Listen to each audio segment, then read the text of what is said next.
School வாசல்ல என்ன பண்ண? நான் என்னங்கய்யா பண்ணேன்? ஸ்கூல் வாச கேட்ல என் பொண்ணுக்கு ஏதோ லெட்டர் கொடுத்தியாமா? கீர்த்தி நில்லு.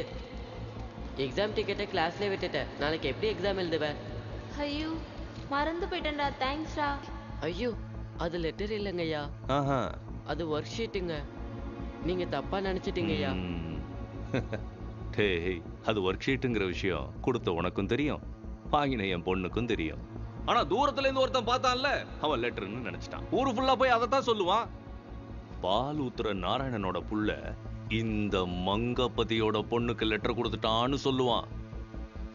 அவ்வளவுதான். ஊரு பூரா அதைத்தாண்டா பேசுவாங்க. ஆனா பேச வேண்டியது அது இல்லல்ல. லெட்டர் கொடுத்தா மங்கபதி என்ன பண்ணுவான், இதைத்தானே ஊரு ஃபுல்லா பேசி ஆகணும். இப்ப ஊரு பூரா இதைத்தான் பேசுவாங்க. நீ லெட்டர் கொடுத்துட்டேங்கிறத பேசுறத விட அதுக்கு மங்கபதி என்ன பண்ணான்னு பேசுறது நல்லா இருக்கும்ல. டேய், என்னால பேசுற மனுஷங்களை மாத்த முடியாது, ஆனா அவங்க பேசுற விஷயத்தை என்னால மாத்த முடியும்.